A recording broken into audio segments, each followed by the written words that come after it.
Estimates say nearly 4 million sports and recreation-related concussions occur in the United States each year.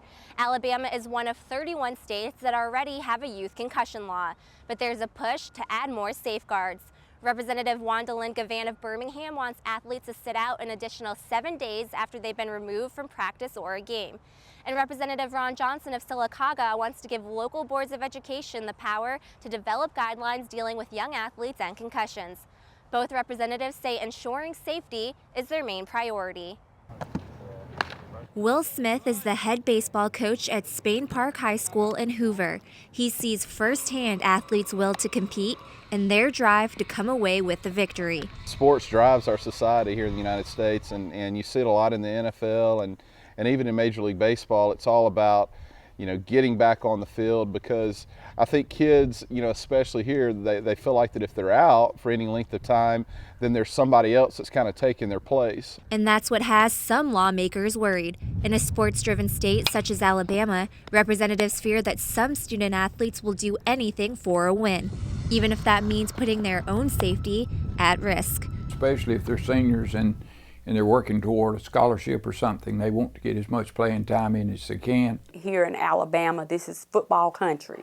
But what happens beyond the football field? What happens beyond the baseball or softball field? What happens to our children when the lights have shut down at the end of the night and everybody else has gone home? That's why legislators say they are proposing amendments to the current concussion law to further protect athletes from serious head injuries.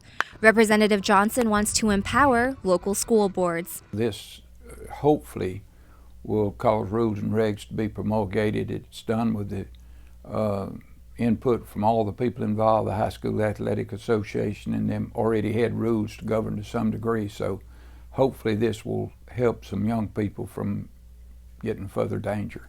Representative Gavan says her amendment would give athletes some extra time to recover. Take the extra 7 days, make sure all of the proper tests have been done, and then we can ensure better quality or better safety for our children as it relates to them being on the football field or in high school athletics, period.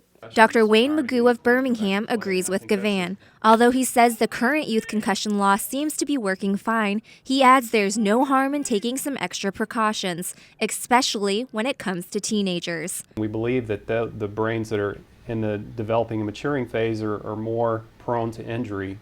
And so it's been shown that the children in those age or teenagers are more likely to have more severe concussion symptoms and symptoms that last longer than adults when they have concussions. In addition, Dr. Magoo says young athletes could be putting themselves in even greater danger if they return to play before they're fully recovered. If you are to get back into playing before your symptoms fully resolve, then you can suffer more severe consequences, particularly a second impact syndrome, where basically the brain is still recovering from the first impact and is not ready to handle another impact, and there can be grave consequences and potentially death. Luckily, players at Spain Park High School already know how serious concussions can be.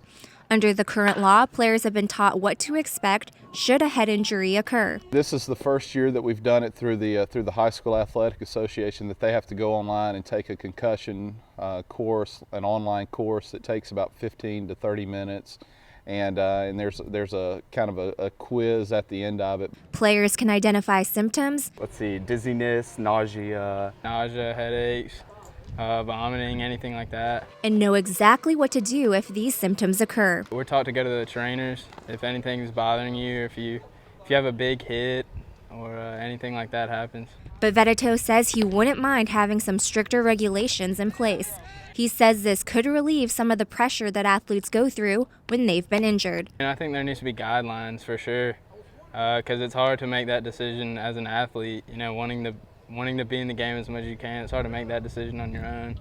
The only concern Coach Smith has with Representative Johnson's amendment is the fact that different school boards may develop different guidelines. I feel like that if we're all competing on the same rules and guidelines, that it needs to be a state decision. Here at Hoover City, we may say, take a kid a week, and then, Vestavia City Schools may say, 2 weeks. I think it needs to be fair across the board. I think that we need to make that decision and make it unanimous.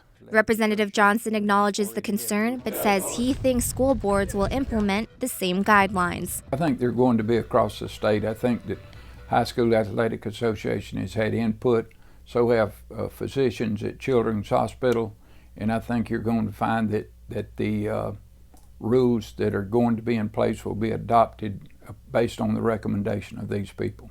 For the Southern Education Desk, I'm Erica Lembo.